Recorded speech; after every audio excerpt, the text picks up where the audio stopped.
Good afternoon, everybody. My name is David Sanders, and today is September 25, 2023. The time is 1:31 p.m., and at this time, I'm convening a joint meeting of the Executive and Legislative Committees of the Arizona Criminal Justice Commission. With that, we can take roll, please. All right, I can do that. Steve Stahl. I think you just wait. I think he'll be back on, Wendy. Okay. Dave Byers. Leanna Garcia, proxy for Dave Byers. Thank you. David Sanders. Present. Rachel Mitchell.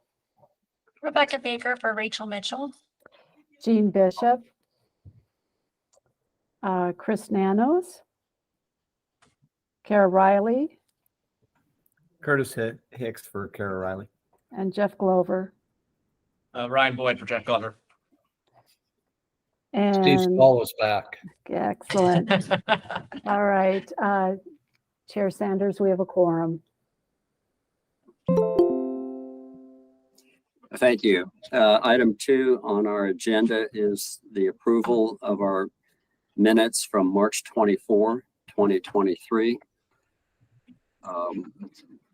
Do I have a motion to approve those minutes? I'll move to approve. Second. Thank you for that motion and for that second. Any discussion on the minutes before a vote? Hearing none, all in favor of approving signify by saying aye. Aye. Aye. Opposed, nay. The motion carries. Thank you. Molly, the next item on the agenda is yours, item 3A. Thank you, Mr. Chairman, and thank you, members. I want to thank everyone for being here today. Item 3A is the review of ACJC's GMOD priority legislation. So I mailed out the language from last year. So it's the same exact language from last year's bill. And it has been vetted, just again, clarification for anyone who's maybe viewing this. This is the same language that we introduced last year and has been extensively reviewed by a number of stakeholder groups. Again, this bill made it all the way to the governor's desk, and she was supportive of the base policy that made it to her desk. But as you know, she had to veto it based on an amendment that was placed on it at the last minute before it got to her desk. So therefore, it was vetoed on those grounds and not our actual bill language. We have started to meet with leadership and other legislators about the bill, and we're still in the process of deciding who's going to be our sponsor of the bill. That is an evolutionary process that we get in touch with legislators and really try and determine the best route for moving forward next year. We have heard from a number of legislators who are supportive of the bill and were inquiring if we were going to be introducing it. And of course, we are, or I would like to. Before we move to have a motion or anything on the bill, does anyone have any questions about the bill or anything before we ask for a vote on it to bring it forward to the commission? I have a question. I think you, okay. We have a question. Yeah, my question, so is the plan to speak not only the statutory changes, but also the appropriation to implement the statutory changes? Mr. Chairman, Ms. Baker, yes, we are, because we want to go ahead and push for the amount that we had last year. Whether we get it or not, we will never know. We just have to go ahead and make the best effort to push for it. So the short and long answer is yes, we're going to be putting the same appropriation in. Okay, thank you. Mr. Chair, question. Mr. Please Chair, go ahead. So the question also here is, we're starting from the kind of end state of where this was last year, because I saw there was another amendment that happened before the engrossed version that we have in the packet that wasn't related to the external link, right? There was a whole range of like 3 or 4 of these amendments. So we're starting from that end state, right? Mr. Chairman and Mr. Boyd, yes, that's what we're going to do. And I want to make sure, because you guys have been very good at making sure we've checked every box, and I'm fairly, that was the one that we all agreed to. But if there is anything that was not agreed to or we didn't get included, we would obviously have to do an amendment to the language to include that. So that's a good question. Thank you. Thank you, Mr. Chair. If I could just add a quick comment, I think we're generally okay with that language. I think one of the key things that we would say from a DPS perspective is that we want to make sure that this data is still accessible and that all of the agencies report into it. We've had some instances in the news recently where we've had some limitations when we switch over to NIBRS data, and that has become frustrating for some of the researchers and things like that. So I think we're supportive of, getting good data out of there, but if it's not accurate, we feel like we're going to end up in a situation where we're going to have the same level of criticisms on this data that we've received from our own, a little bit more extensive data reporting that we've experienced the last week or so. So the component for implementation with those grants and the money is critical to us. Okay, Mr. Chairman, Mr. Boyd, give us an example, because Matt, who heads up our data and analytics and integration division, give us an example of maybe something that's happened with NIBRS, so that maybe Matt could respond to that, or maybe clarify a little bit of what you've been experiencing over at DPS with NIBRS. Sure. Mr. Chair, to Matt Tomoy, one of the key things here is as we've had folks go from summary data at the UCR level to NIBRS, some agencies have not actually made that switch yet. This had some that are big, some that are small, and that has made it so that we have a situation where we warn everyone, hey, the data is only as good as we're getting it right now, but we've had some folks that have been concerned about that. So my biggest concern here is setting up a system in which agencies do not all report in, and then we have the same level of criticisms of, hey, the data is not accurate. And again, at least from our experience, just because it is a challenging thing to move to the NIBRS system, you have both the smaller agencies that frankly don't have a lot of spare staff time in general to report this, but also the bigger agencies have the struggles of adding in this new data because they have so much data that they're going to have to report in. So we think that the implementation has to be smooth and has to be critical. Otherwise, we're just going to have the same criticisms that went after our own system being attached to this new system.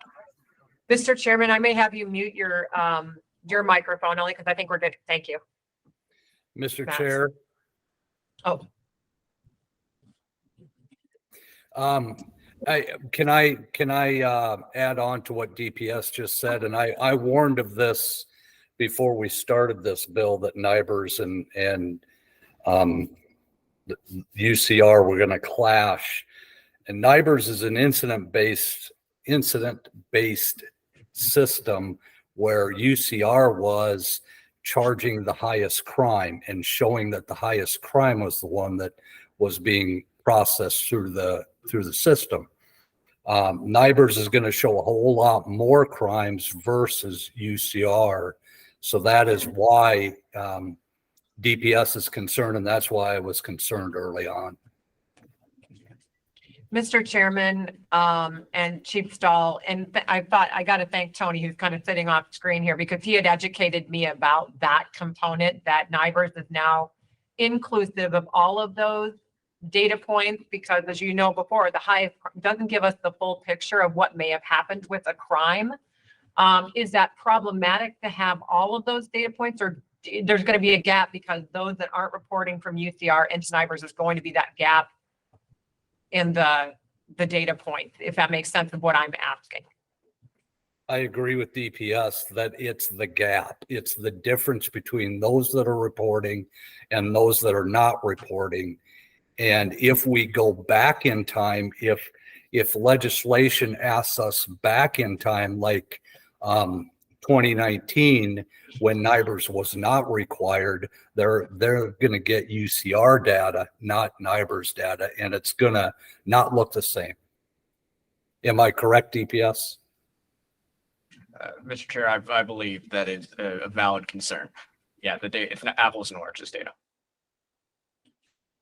And Mr. Chair, I think for us at ACJC, it's really the focus on requiring that reporting of all agencies. If we can maintain that 100% reporting consistently over time and consistently from those management systems, I'm hoping that's something that we don't need to regenerate that discussion, that concern with that data, because we're continuing to collect that at 100% reporting.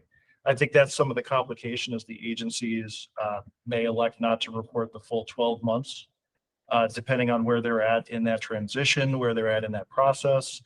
And that's something really at the agency level that needs to be discussed in that participation level. But with regard to our efforts for the House or for the Senate Bill 1588, and then moving into this legislative session, is to stress that 100% participation across all agencies and maximize that as best we can. And Mr. Chairman and Mr. Boyd and Chief Stahl, I think we all recognize there's changes in other systems too. And we know that initially there may be some hiccups or bumps along the way as we transition into this. So we know and are familiar with the UCR to NIBRS, and eventually I'm thinking everyone should be on NIBRS. Is that correct? That's where everyone's eventually. So what that starting point where everyone has to be on NIBRS is when, or has it already occurred? Like people have to be reporting into NIBRS. Mr. Chair, for the commission's sake, I'm fairly certain, and I'll have to double check this, that the FBI has wanted us to be on NIBRS for some time now. There are some other basically deadlines with a new fund with the bill we passed last year to try to get everyone up in 2 more or 3 more years. It's a challenge, and that's one thing we want to hone in on here too, is just making sure that everyone's on the same page and really making sure that our local partners are okay with a second set of data requirements through this bill, essentially, because we would hate to have the same level of complaints about the data here, because the entire purpose of this was, I think, a more user-friendly and easier kind of surface level of the data is how it's been described to me. So that's where our challenge is at this point. So Mr. Chairman and Mr. Boyd, I just want to make sure I'm correct on what you're saying. I don't know if it's necessarily a second, you said something about a second set of, say that again. I want to make sure I understood that correctly. Like reporting twice? Yeah, Mr. Chair, we just want, if there's a strong emphasis already on trying to report all of this data in NIBRS to DPS. Okay. And that has been challenging for some folks to fulfill because of the structure on that. We're trying to make sure that we don't also have agencies struggle, especially, again, if the appropriation is not there to report to the ACJC set, because that feels like I know we're not trying to make it a parallel track, and I think that's what we've tried to get the technology talk to make sure that everyone makes it as easy as possible. But failing to get the appropriation would be dramatically difficult for us, because we just don't want to see that happen again, given the fact that we go out and we say, hey, this is the clean set of data. Then if there's gaps in that data, we're going to receive a lot of criticism from stakeholders. Gotcha. Mr. Chairman, Matt, first of all, these are 3 of my legislative colleagues, and we have a lot of really robust discussions around the language. That's why we have been able to fine tune it as well as we have. But at the same time, they were always looking at the what if. We all know that I think that there is potential for there's probably going to be, like I said, there's going to be some speed bumps along the way. I'm predicting that. And I think just acknowledging that we know there's probably going to be some speed bumps, and we just have to figure out the best way so it's not as much of a burden. That's the best way I can put it. On our partner agencies, because the last thing I think we want to do with this process is make it so difficult that it's frustrating. And I don't think that's our objective. And I think Matt's team is working as effectively as we can to figure out how do we do this in such a way that we still would have the funding to support the entities that we could. We may not be able to go out to all entities at this point. We may have to make it more scalable initially just to see how we can get some successes out of that before we go statewide. And I think through that more scalable aspect, we might be able to have less speed bumps, is the best way to put it. But I mean, we hear you, and I definitely think that's very valuable input. And like I said, Deputy Director Vidali and I just had a conversation about the differences between UCR and NIBRS. And if we can get all the way to NIBRS, then we'll have a much fuller picture of crimes that are happening, as opposed to just here's the highest crime that was committed during that entire string of that bank robbery. Here's the biggest thing that happened, as opposed to looking at all the things and giving us a better picture of what happened with the actual crime itself. Mr. Chair and Molly, I think the key is that Matt and DPS, when they get a request for information, it's not so much that Matt's posting what Matt's posting, because Matt's going to post what he's given, and that's normally going to be NIBRS stuff now. But when given a special request, that makes sure that they're actually using NIBRS data, not UCR data, for that special request for information. And I think you guys are on top of it, as it sounds like. Mr. Chairman, anybody have any other input or feedback? Yeah, just a question.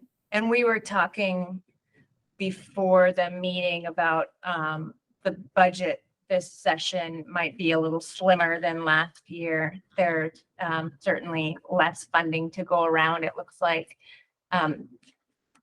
If we don't get the appropriation on the data bill, is the plan to just strip out the appropriation like you tried last year and see if you can pass a version without an appropriation just to get it in the statute?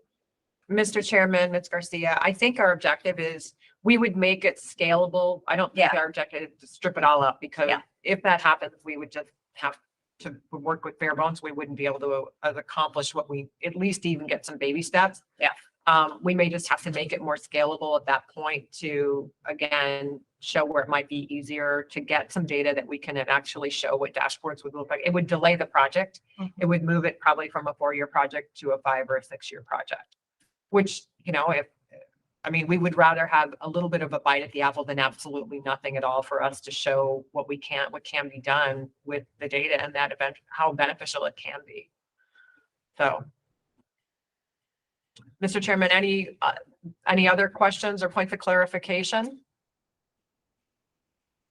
And if there are none, I think I would turn it back over to you to seek a recommendation from someone on the committee here.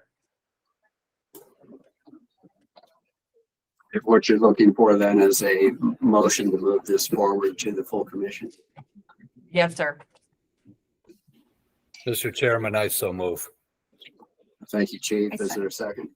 Mr. Chairman, and this is Jean Bishop, I'll second it. And also wanted to say that we've done some amazing negotiating with these fine tuning the speed bump. So good job, everybody. I'm amazed. Thank you. Thank you, Jane. Any further comment before the vote?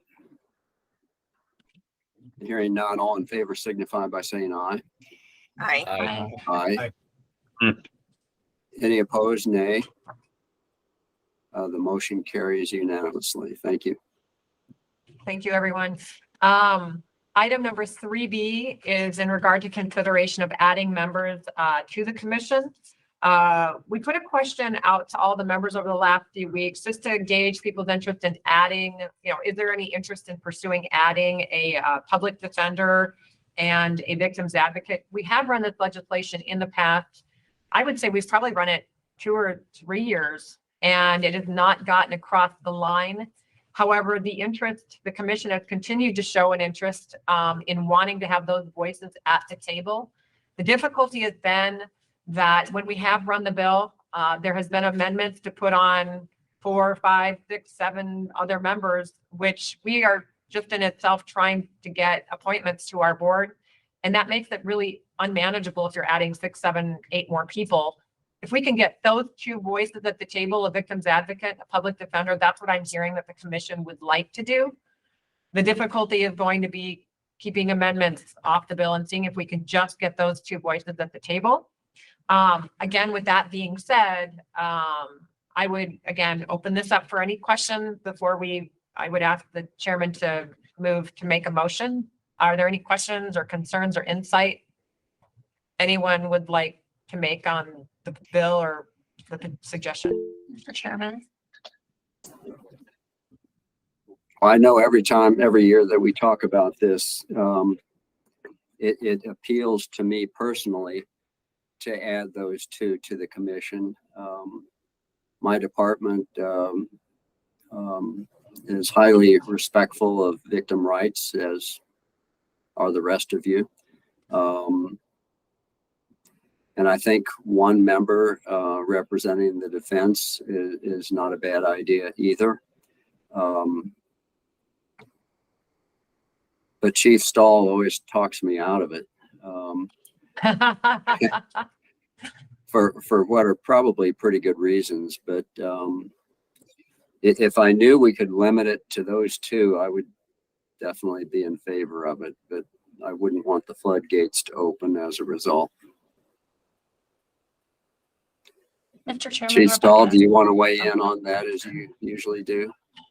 I will, but I noticed Miss Bishop had her hand up, so I'll wait for Miss Bishop to. Thank you. I didn't see that. Go ahead, Jean. Thank you, Mr. Chairman. I was just thinking it's difficult now with the board members we have getting a quorum. So I just wonder if we add another couple of members, if that's even going to make it more difficult. So personally, I'm not opposed to these two new members, but maybe we should consider downsizing some of the other members and prioritize what's important to committee to be represented on. Just a thought. Mr. Chairman and Ms. Bishop, I don't think we can downsize because I think the individuals on our commission are currently in statute, so we wouldn't be able to downsize anyone. So Yeah, just in response to that. So that being said, I think I'd be opposed at this point, just to keep the numbers lower. Okay. Mr. Chair and Molly and the rest of the committee, I am very much in favor of these two being added, even though I realize that we have had difficulty over, my past 10 years or so of getting forums and filling seats that we have vacancies on and things like that. I guess my question is to Molly and the team there as to how do we introduce this without opening the floodgates to the others? And they have a valid argument per se, but those that have been added in the past like that rarely attend anyway. I think they're just using it for whatever, for their resume building or whatever it may be. And I caution us that, we've been given specific direction, and now our insight is to be the best and most thorough criminal justice enterprise, to research capabilities to be the most thorough. And if we get watered down, that's just not going to happen. I believe victims' rights needs to be added, and I do believe a defending attorney or the part of the defense needs to be added to those, so that we can be the best, most thorough criminal justice agency out there. Mr. hope- Chairman Any of that made sense? and Chief Stahl, thank you very much. Rebecca doesn't have a little icon that she can raise her hand, but she's very soft spoken, but she's been wanting to say something too, so. Thank you, Mr. Chairman. I just wanted to express, or the county attorney wanted to express some hesitancy in moving forward with this proposal for the reasons that were already stated. Obviously, the difficulty in getting a quorum already, and then also just myself having followed this issue for the last few years. Every attempt to do this stalled without even moving out of the first chamber, because we immediately get pushback to add groups of people that the commission doesn't want or isn't interested in adding to the commission. So I think it's this time we wouldn't support moving forward.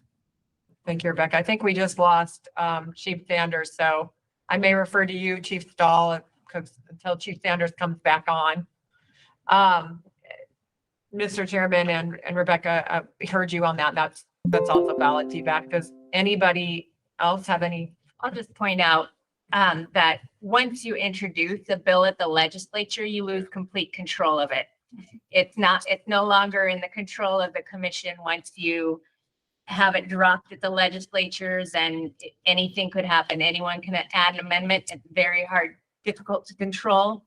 You have to have a very good sponsor that wants to work the heck out of a bill to keep it in that pristine condition. And as you know, that doesn't always happen. Last year, the data bill got hijacked by a completely different member for a whole different purpose. So that is always the danger when you introduce a bill, is that it could morph into something that you're not supportive of.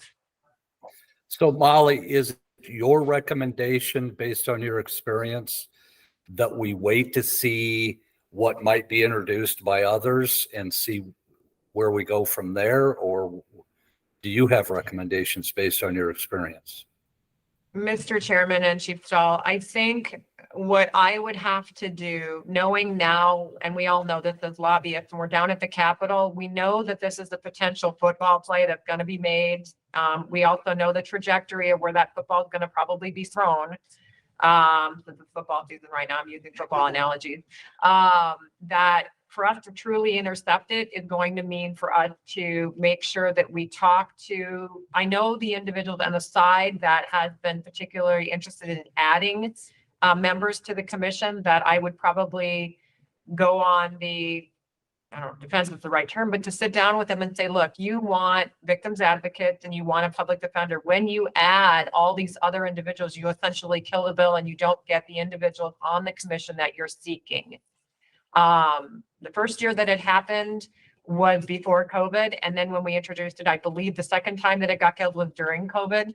So certainly taking a third bite at the apple might be successful this time. It can't hurt us. That's all I can say, unless I don't think it's going to get across the aisle with 8 people added, because we could make the argument saying, well, then you're going to have to make sure you fill up our commission because we have a number of vacancies.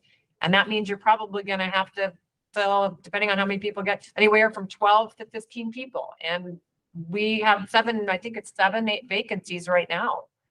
So I think if we have the right messaging, we might be a little bit more, we might have better traction this year. But as Ms. Garcia said, the challenge we have is it's out of our hands once it gets down there. And all we can do is work the best to fight it and keep it to the very 2 individuals that we're seeking to add. Do you have a recommendation from the director? His recommendation was to put these 2 individuals forward to you as a body. I don't think Director LaSever pushed one way or the other. So I think he said, put it forward to the commission, the Joint Executive Committee, to see if what their position on it is. Mr. Chair, quick question.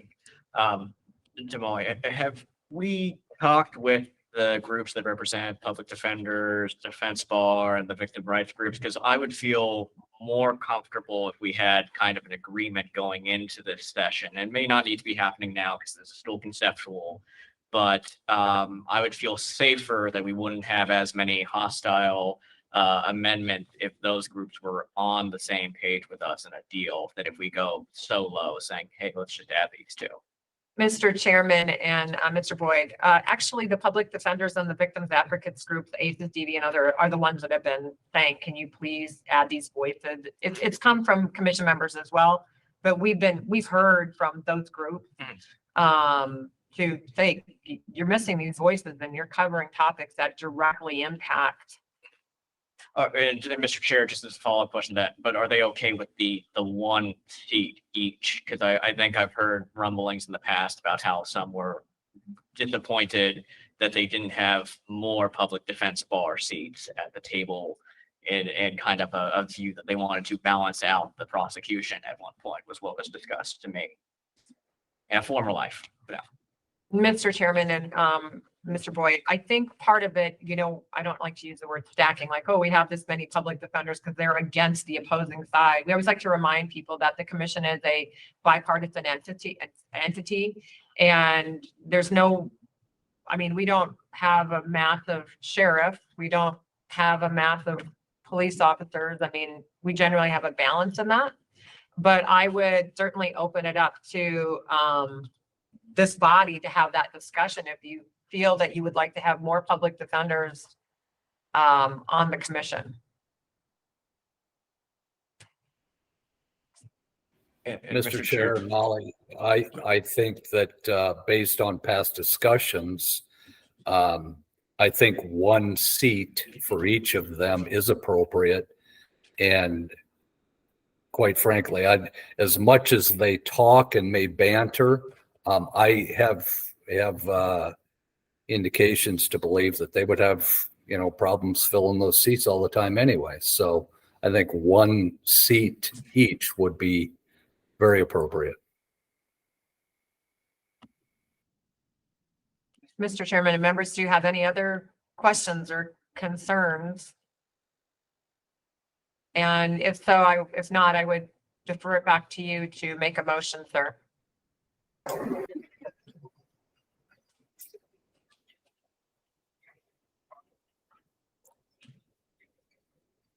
Yeah, I lost my internet connection for about 40 seconds, so I might have missed something I shouldn't have, but I think I gleaned most of the conversation. It sounds to me like we're leaning more toward making a motion to include the 2 additional representatives as long as it's limited to 1 each. Is that true? Is that what I'm Mr. Chairman, hearing? Mr. Chairman, if you want to make correct, but there's been, we've heard concerns also from some individuals about doing it. So you've got to, you would need to take a vote to see if this body would be interested in bringing it forward to the larger commission for a vote. Is there such a motion to move this to the full commission then? I will make that motion, Mr. Chair. Thank you, Chief. We have a motion. Is there a second? Mr. Chair, I'll second. Ryan Boyd. Thank you. Thank you. We have a motion and a second. Any further discussion before the vote? All in favor signify by saying aye. Aye. Aye. Any opposed, say nay. Nay. Which vote was that, please? Jean Rebecca. Bishop. Thank you, Jean. The chair votes aye as well, and the motion carries. Thank you. So, Mr. Chairman, just to make sure, we have 2 nays. We had Jean Bishop and Rebecca Baker representing Maricopa County Attorney's Office. I just wanted to make sure the record showed that. Thank you, Molly. Okay, moving on to item 3C.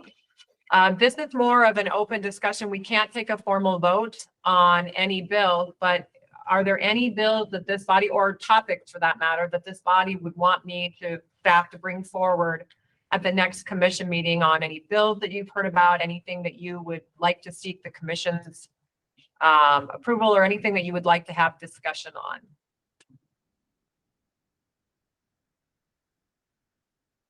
Really? None of my 3 people over here? Not yet. Yeah, not yet. Our council, the Arizona Judicial Council, will vote on our legislative package in October.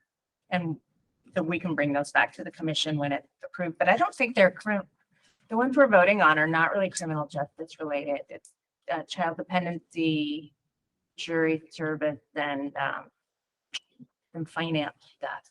Okay. And Mr. Chair, we have a fix that I believe I'm going to get approval to run on, but don't let it out of the bag too much yet, is Be cautious, we'll you're be being like- televised I here. know, I know.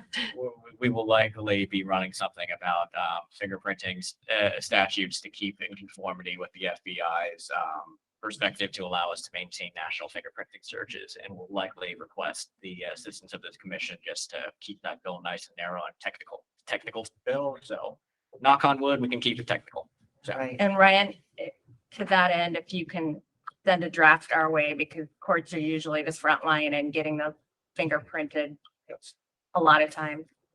We want to make sure we can do whatever it is that DPS wants us to do. But yes, the fingerprinting issue has been huge for years and years, and we'd all like to fix it, I think.